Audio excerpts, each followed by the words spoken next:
It's a brand new Fenway Rundown on May 1st. This is one of many tent poles in a Major League Baseball season. We'll talk big picture about the Red Sox. I'm Chris Cotillo, Sean McAdam alongside. As the Red Sox tonight finish up a series north of the border with the Blue Jays, they come home tomorrow. We will be there at the ballpark for most of this. Well, someone will be there for all of it. Sean and I will individually be there for most of it. The 6-game, 7-day homestand against Minnesota and Texas. But as we sit here, Sean, on May 1st, again, not Memorial Day on the baseball calendar, but still an important one where you kind of see who you are, what you have, what you've done. The Boston Red Sox are 17 and 15. They are a game and a half out of the division. They are in a wild card spot. They are kind of toward the top of the great middle in the American League. I'll start with this because I said it on the radio with Tony Maz the other day. It came to me in that moment, and now it's my tried and true new theory on the 25 team so far. Okay, the record is what it is. Why does it feel worse? I think the lows have been lower than the highs have been high. So nights like last night where the Red Sox blow a 6-0 lead, or when they have a couple horrible games, the Hauk one in Tampa, the Friday night in Chicago, you remember those more than the wins for some reason. I don't know if it's just because we're wired that way. It just feels like this team, um, the losses have been bigger losses than, the big wins have been for whatever reason, but still 17 and 15, 2 games above 500 as we sit here on May 1st. Yeah, I'm looking at it a little differently. I'm seeing a team that is just barely above 500. And when you think about the fact that this team was exactly 500 at the end of September for the end of the 2024 season, and what they did to improve the roster, that is going out and getting a legitimate number one, he's done his job. They went out and got a legitimate right-handed bat who could also upgrade defense at third base, other than a few errors. Bregman has done his job. Chapman has been fine in relief. I mean, it doesn't make sense that a 500 team made three or four significant additions. Let's add Walker Buehler to that. I know I'm higher on him than you are, He's but been good. he has pitched well after the first one or two. So the four biggest additions you've made have all been very good to excellent, and yet you're right back here hovering over 500. That's the part that doesn't make sense to me. They've had some injuries, but in comparison to other teams, not really. I mean, they've lost Connor Wong for 3 weeks. That's your starting catcher. There's going to be some fallout from that, and yet Narvaez has actually played pretty well, especially defensively. They haven't had Masataka Yoshida at all, but not considered a huge part of this team at the beginning of the season. They should be a lot better than 2 games over 500, I guess is my bottom line. And I'm struggling to figure out why they're not. Yeah, I mean, I think, the offense going cold for that week when they were really slumping against Toronto and then into Chicago. That's why, right? Like if you look at it since then, they take 2 out of 3 against Tampa. They take 3 out of 4 against Chicago. Lose the series to Seattle, 2 out of 3 in Cleveland, and now split the first two in Toronto. Like they're not getting swept. They're not, they're not sweeping teams, right? But they've won most of the last few series. Cleveland was a pretty good performance, but it's just like I guess it's just I'm talking about feel more than, maybe the stuff you are. Like if you look at the weekend in Cleveland, like two really good games, right? Two blowout wins, but you remember that they were up 3-0 in the first game and Hauk then gave up four. And like that's like, oh, that's a bad loss. You don't, if you look at what are you going to focus on from the last two nights, a blowout win where everything goes well, and then you're up 6-0, like the 6-0, just the Nothing bigger in the stories sixth have been the inning, too. This losses. is not 6-0 in the second, and there's still Yeah. a long way to go. They were two-thirds of the way through that game. Lucas Giolito, even the two home runs allowed, which got the Blue Jays back in the game at 6-3. Uh, to me, that's a win in terms of what Giolito gave you. He was much better than Yeah. I anticipated him being based on first start in a year and a half at a big league regular season game and look at what he did on his rehab assignment. I don't think anybody expected him to be as good and at times as dominant as he was, and yet they end up losing that game. And we have to say that the bullpen has been pretty dependable. There Yeah. haven't been a lot of late inning blown leads. And even though that lead got away from them actually in the seventh against Garrett Whitlock, I mean, the funny thing is that you use your three best relievers last night and it still doesn't work out, right? You've got Slayton, you've got Chapman, and you've got Whitlock. Those are your high leverage guys that you feel pretty good about. You give those three the ball with a 3-run lead and 9 outs to go. You're walking out of there with a win 95 times out of 100. But last night was one of those five that they didn't. Yeah, and the point is, you remember that loss more than you'll remember the win from the night before and all the homers and Crochet pitching well. Just it's the way this has gone so far. Are they out of it? No. Are they squarely in it? Yes. And I think they've had a pretty easy schedule. If you look at some of the teams they played, St. Louis is not a team you project to be, very good. The White Sox are the White Sox. Seven games with the White Sox. I mean, the only thing that could be easier was if they'd had their interleague series with the Rockies so far. Yeah. They've had a fairly unchallenging schedule, and yet just 2 games over 500. Yep, and obviously, that's about to get tougher. I think Minnesota has not played well, but they're talented, and they always have expectations with Rocco. You then have, Texas. You have Kansas City, who's a playoff team last year. Detroit, who's been great and was a playoff team last year. Atlanta, the Mets, the Orioles, the Brewers, and the Braves. May is going to get tougher, and I think they're going to figure out, pretty soon what this team is. And they're getting back to full strength, as you mentioned. Bayo's pitched pretty well in his outings. Giolito, same thing. Wong should be back this weekend. We'll get to a couple of those things. I'm going to surprise you with a mini game here that we're going to play. I did not warn you of this before because it just came to me as I was speaking. We're going to go 3 up and 3 down for the Red Sox in the first month of the season. If you had to just off the top of your head, the guys who would you would say the players who have exceeded expectations the most, or been your 3 up, who would you go with? All right, so these are people that have surprised you. So the No, fact I that mean just the guys that have exceeded expectations, even if the expectations were high. okay, uh, to me, Crochet, Yep, that's one I have. Bregman, Hmm. and uh, I guess I would go with Christian Campbell. A kid who had not had an at bat at the big league level is got a OPS of 900 in May. Been a couple of bumps in the road, but offensively, he's been very consistent. For a guy playing his first month in the big leagues, to me, he gets a straight A. So those are my three. Yeah, I had. I could give you a couple. I would have Abreu in that mix as well. Um, and Bueller's been pretty good, but I would say those three: Bregman, Campbell, and Crochet are the 3 up. I wrote down 3. It was the same 3. I just like I don't think you can overstate how good Bregman has been, especially for a slow starter. The numbers are outrageous. Crochet has been excellent. There's one bad start and one so-so start. Other than that, I mean, and your ERA is hovering around 2 over the course of 6, 7 outings. Like it is, But they're 5-2 in his 7 starts. and as advertised completely. And Campbell, I mean, I think that like the novelty of it wore off after the first series for some, but he's hitting 301 with a 902 OPS, 4 homers, 8 doubles, 12 RBIs. Looks more settled at second base. I think we both agree. Moving him around, putting him in center, there's no reason for that. They need to stop. They've done it in a couple days. They probably will tonight now that I say that. But those are the guys I would have. If I were to give you and you know what?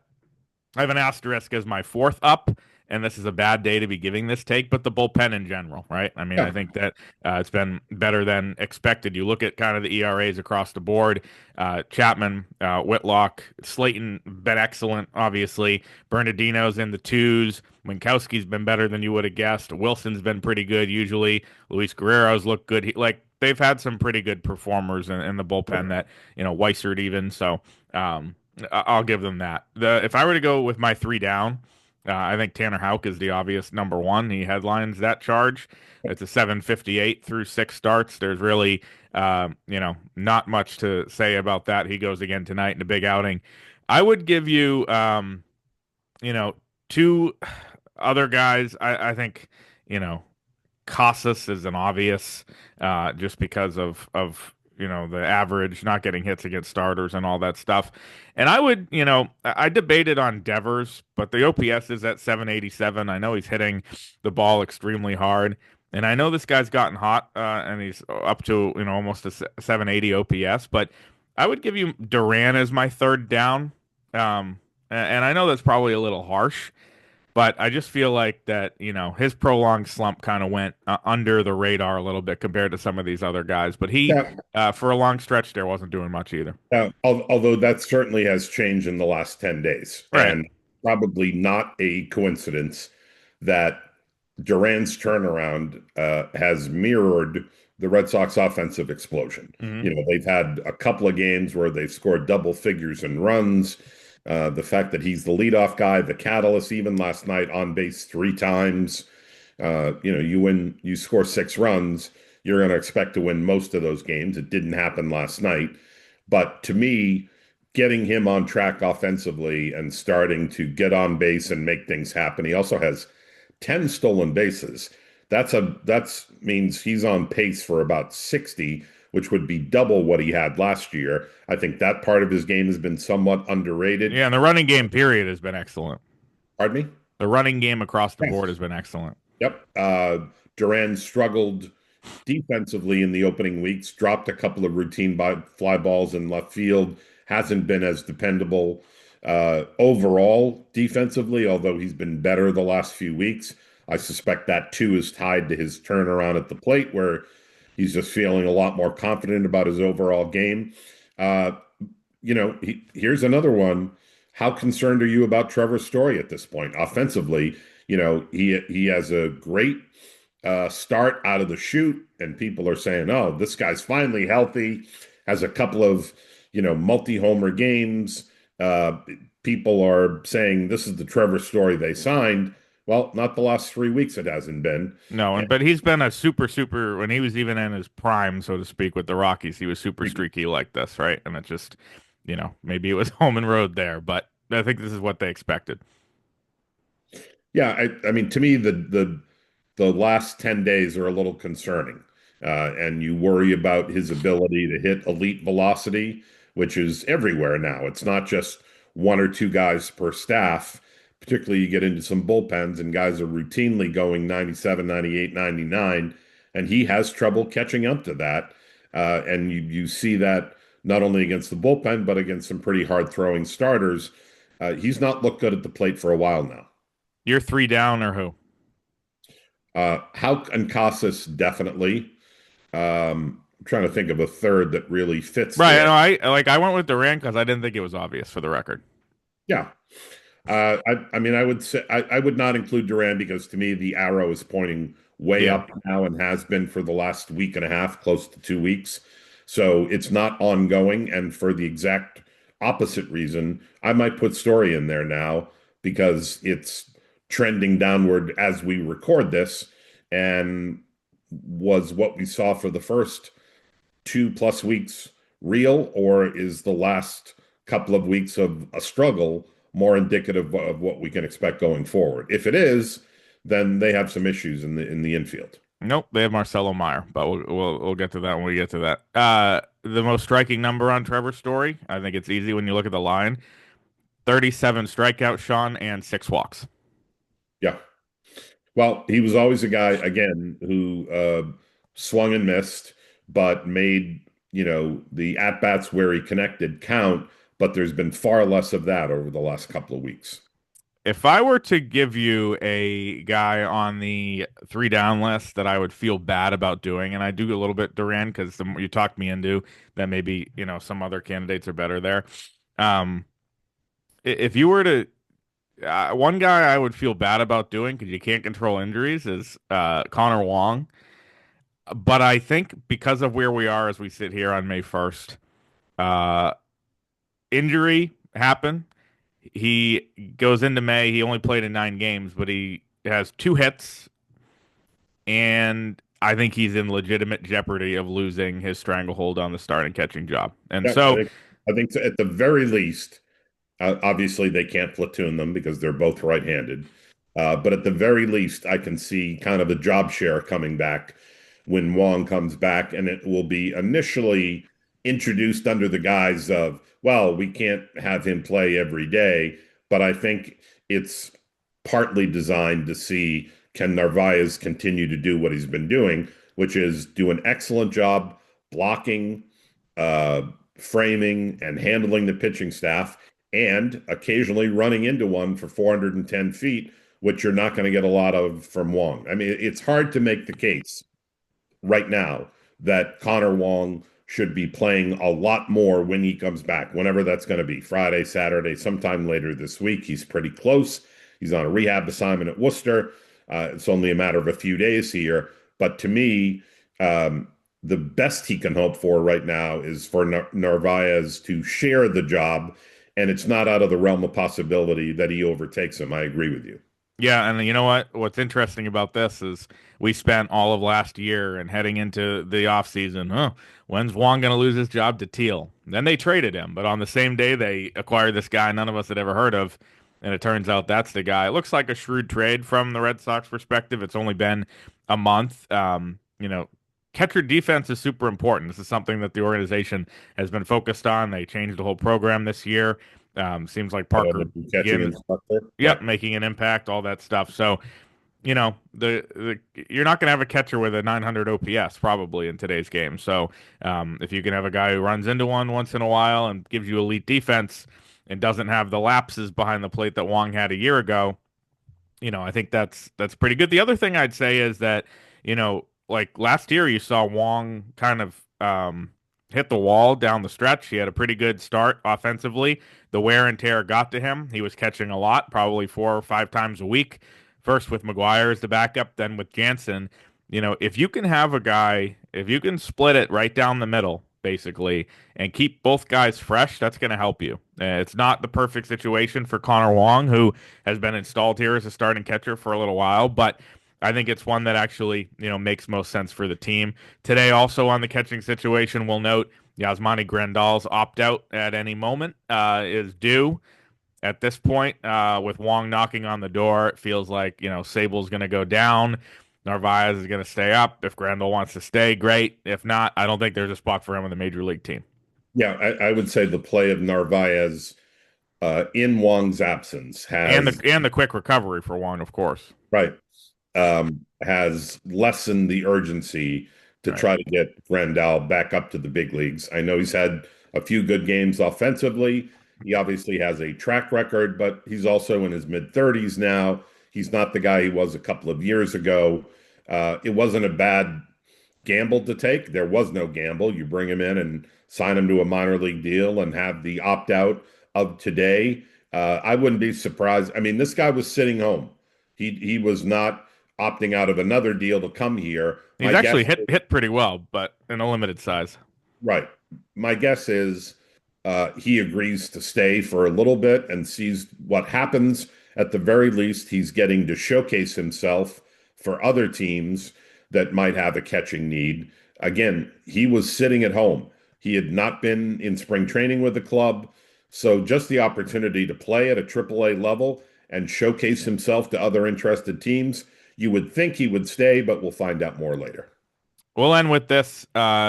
We were, as we've talked about, both not on this road trip to Toronto and Cleveland. So I called you a few days ago. I said, "Oh, let's do a project on Masataka Yoshida." That ran this morning. A deep dive into kind of where things stand with him. Is he a forgotten man? Is he in baseball exile? Are they kicking the can down the road? I think it became clear earlier this week that the Red Sox are actually dealing with setbacks in this recovery. He's not throwing to the level they want. Sounds like he's going to get some sort of shot this weekend. I'll ask you first. What are your takeaways from kind of reporting the story on Massa the last couple days? Yeah, well, it's hard to envision how he fits into this roster going forward.